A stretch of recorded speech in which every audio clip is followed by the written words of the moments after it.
हर legend की जो कहानी है वो आपको एक्स्ट्रा ऑर्डिनरी लगती है, लेकिन जो शुरुआत है वो ऑर्डिनरी तरीके से होती है। ना उनके पास पावर होती है, ना उनके पास परफेक्ट बैकग्राउंड होता है, और ना ही सक्सेसफुल होने की गारंटी होती है। तो फिर सवाल ये है कि ऑर्डिनरी जो लोग होते हैं वो लेजेंड कैसे बन जाते हैं। तो आज की इस वीडियो में हम लोग सक्सेस की बात नहीं करेंगे, हम लोग बात करेंगे डिसीजंस की। ऑर्डिनरी का मतलब एवरेज नहीं होता, ऑर्डिनरी का मतलब होता है same problem, financial struggle, self doubt, rejections, criticism and fear. और डिफरेंस जो होता है वो यहाँ आता है कि जो ऑर्डिनरी लोग होते हैं वो कंफर्ट चूज करते हैं, जल्दी गिव अप कर देते हैं, वैलिडेशन चाहते हैं। लेकिन जो एक्स्ट्रा ऑर्डिनरी लोग होते हैं, जो लेजेंड होते हैं, वो पेन टॉलरेट करते हैं, लॉन्ग टर्म सोचते हैं और साइलेंस में काम करते हैं। लेजेंड बनना कोई टैलेंट का गेम नहीं है, इट्स ए रिएक्शन गेम। तो चलो आज की इस वीडियो में मैं आपको दो ऐसी स्टोरीज बताऊंगा जिससे कि आपको पता चलेगा कि how ordinary peoples become legends. 1955 में एक बच्चा जो है वो अडॉप्ट किया गया और जिसका नाम था स्टीव जॉब्स। अडॉप्टेड होने का मतलब होता है कि तुम्हें चूज किया गया, लेकिन तुमने अपने जो पेरेंट्स थे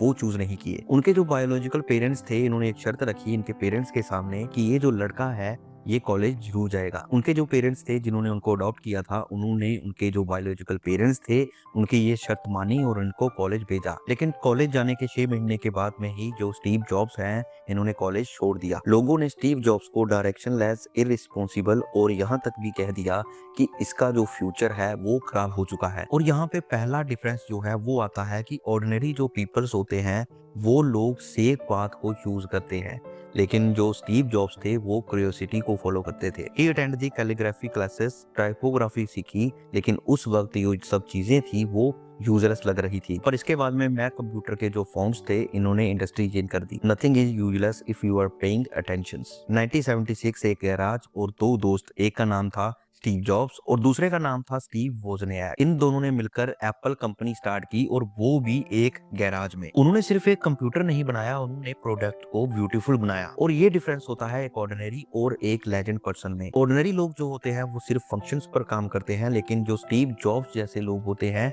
वो काम करते हैं ऑब्सेशन पर। इन 1984 मैग्नेटोश लॉन्च, फेम, मनी, मीडिया सब कुछ था इनके पास, पर 1985 में एक शॉकिंग जो इंसिडेंट है वो होता है स्टीव जॉब्स के साथ। बोर्ड मीटिंग्स, पावर स्ट्रगल्स और रिजल्ट जो था कि स्टीव जॉब्स को उन्हीं की ही बनाई हुई कंपनी से बाहर कर दिया गया। सोचो कि एक इंसान जिसने पूरी मेहनत से एक कंपनी खड़ी की और उसी कंपनी से उठाकर उसको बाहर कर दिया जाए। 25 साल की उम्र में बिलियनियर और 30 साल की उम्र में अनएम्प्लॉयड। Public embarrassment. लेकिन उसके बाद में जो स्टीव जॉब्स थे, इन्होंने कहा था getting fired from Apple was the best thing that could have happened to me. और इस लाइन को समझना जरूरी है, क्योंकि जो ऑर्डिनरी पीपल्स होते हैं, जो ऑर्डिनरी लोग होते हैं, वो इंसल्ट देखते हैं, लेकिन जो लेजेंड पीपल्स होते हैं वो देखते हैं अपॉर्चुनिटी। और इसके बाद में इन्होंने नेक्स्ट शुरू की, जो कि एक हाई एंड कंप्यूटर कंपनी थी। कमर्शियल सक्सेस जो था वो नहीं था, लेकिन जो टेक्नोलॉजी थी वो पावरफुल थी। फिर इसके बाद में इन्होंने पिक्सर एक्वायर की और पिक्सर ने बनाई टॉय स्टोरी, और टॉय स्टोरी ने जो एनिमेशन जो इंडस्ट्री थी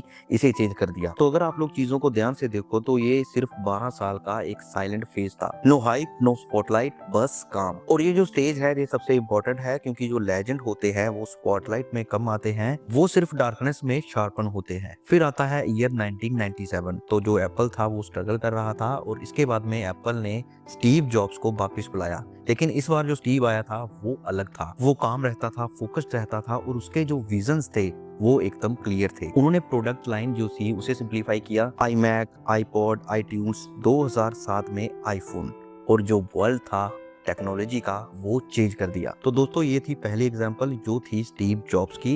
दोस्तों जो स्टीव था वो एक ऑर्डिनरी लड़का था, जो एक अडॉप्टेड चाइल्ड था, जिसने जो कॉलेज था वो ड्रॉप कर दिया and fired from his own company. ये सब जो स्ट्रगल्स थे ये ऑर्डिनरी स्ट्रगल्स थे। लेकिन वो लेजेंड कैसे बने? वो लेजेंड बने अपनी curiosity, obsession with excellence, rejections को फ्यूल बनाना, और लॉन्ग टर्म जो उनका विजन था उसकी वजह से। स्टीव जॉब्स को उनकी बनाई हुई कंपनी ने रिजेक्ट किया था, लेकिन उन्होंने कभी भी खुद को रिजेक्ट नहीं किया। और यही जो डिफरेंस होता है ये होता है एक ऑर्डिनरी पीपल और एक लेजेंड में। और सेकंड जो स्टोरी है वो है अर्जेंटीना के एक छोटे से शहर रोसारियो की। वहां पर एक छोटा सा बच्चा जो था वो फुटबॉल खेल रहा था, और वो जो बच्चा था उसका नाम था लियोनेल मेसी। वो जो बच्चा था वो बाकी बच्चों जैसा नहीं था, टैलेंट था, लेकिन जो हाइट थी वो कम थी, स्पीड थी, लेकिन जो बॉडी थी वो वीक थी। 11 साल की उम्र में जब डॉक्टर ने डायग्नोसिस किया तब सामने आई एक बीमारी और उस बीमारी का नाम था ग्रोथ हार्मोन डेफिशिएंसी। इसका मतलब था कि उसकी जो बॉडी है वो नेचुरली ग्रोथ नहीं करेगी। ट्रीटमेंट जो था वो महंगा था, हर महीने इंजेक्शंस, और जो फैमिली थी वो अफोर्ड नहीं कर सकती थी। और यहीं पर ही ज्यादा लोग जो होते हैं वो रुक जाते हैं और यहाँ पर जो ड्रीम्स होते हैं वो खत्म हो जाते हैं। लेकिन मेसी ने एक चीज कभी नहीं छोड़ी, वो थी बॉल। उनका गेम जो था वो इतना शार्प था कि स्पेन के क्लब बार्सिलोना ने नोटिस किया। कॉन्ट्रैक्ट जो था वो साइन हुआ और कहा यह जाता है कि नैपकिन पर साइन किए गए थे। बार्सिलोना ने ट्रीटमेंट का खर्चा उठाया और मेसी 13 साल की उम्र में अपना घर, अपना देश छोड़ के स्पेन शिफ्ट हो गया। सोचो कि टीनेज में alone, foreign country, new language, और ये जो था ये बिल्कुल भी नॉर्मल नहीं था। ये कंफर्टेबल लाइफ नहीं थी, ये सैक्रिफाइस था। इसके बाद में मेसी ने सिर्फ टैलेंट पर भरोसा नहीं किया, वो सबसे पहले ट्रेनिंग पे आते थे और सबसे बाद में जाते थे। जब दूसरे लोग रेस्ट करते थे तब वो प्रैक्टिस करता था। फिर डेब्यू, फिर गोल्स, फिर ट्रॉफी, चैंपियंस लीग, बैलन डोर, क्लब लेवल पे वो अनस्टॉपेबल था। लेकिन नेशनल टीम अर्जेंटीना के लिए फाइनल्स, 2014 वर्ल्ड कप फाइनल जो था वो लॉस, कोपा अमेरिका फाइनल जो था वो भी लॉस, फिर एक और कोपा फाइनल जो था वो भी लॉस। सोशल मीडिया जो था वो एक्सप्लोड हो गया। मेसी लीडर नहीं है, क्लब प्लेयर है, मैराडोना जैसा नहीं बन सकता। इमेजिन करो कि पूरा देश जो था वो एक्सपेक्ट कर रहा था और जो पूरा वर्ल्ड था वो जज कर रहा था, और तुम हर बार एक स्टेप दूर रह जाते हो। 2016 में मेसी ने रिटायरमेंट अनाउंस कर दिया।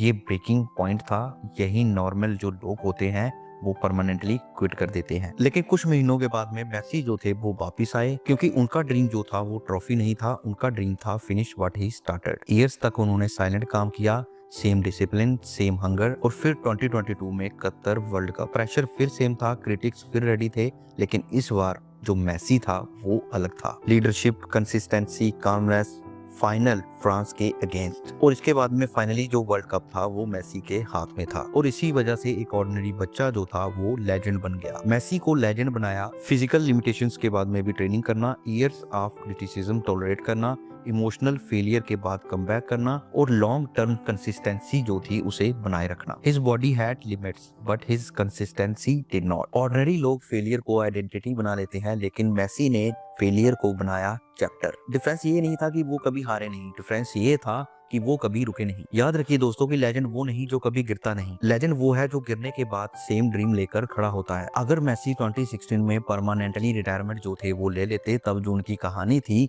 वो इनकम्प्लीट रहती, और शायद तुम भी अपने 2016 के मूवमेंट में हो। स्टीव जॉब्स को सिस्टम ने रिजेक्ट किया, मेसी को उनकी बॉडी ने चैलेंज किया। दोनों के पास एक्सक्यूज थे, लेकिन दोनों ने एक्सक्यूज को नहीं चुना। ऑर्डिनरी लोग जो होते हैं वो सिचुएशन से डिफाइन होते हैं, लेकिन जो लेजेंड होते हैं वो सिचुएशन को रीडिफाइन करते हैं। तो अगर तुम लोग भी ऑर्डिनरी फील करते हो तब यही स्टार्टिंग पॉइंट है। Every legend was once ordinary. याद रखिए दोस्तों, हम लोग एक ऐसी दुनिया में जी रहे हैं जहाँ पर जो सच है वो कम है और डिस्ट्रैक्शन जो है वो ज्यादा है। यहाँ पर लोग एंटरटेन होना चाहते हैं पर सोचना नहीं। So welcome to the think letter. ये एक डॉक्यूमेंट्री स्टाइल चैनल है। यहाँ पर हम लोग एक्सप्लोर करते हैं real life events, real stories, dark realities और ह्यूमन साइकोलॉजी के वो पहलू जो सोसाइटी अक्सर छुपा देती है। यहाँ पर आपको मिलेगी ट्रू इवेंट्स पर बेस्ड डॉक्यूमेंट्रीज, सक्सेस और फेलियर का साइकोलॉजिकल ब्रेकडाउन, सोसाइटी के अनकंफर्टेबल ट्रूथ्स, और वो कहानियां जो कि आपको अंदर से हिला देगी। हमारा गोल सिंपल है, आपको एंटरटेन करना नहीं, आपको थिंक करवाना है। अगर आप लोगों में सच सुनने की हिम्मत है, अगर आप लोग रियलिटी को जानना चाहते हो,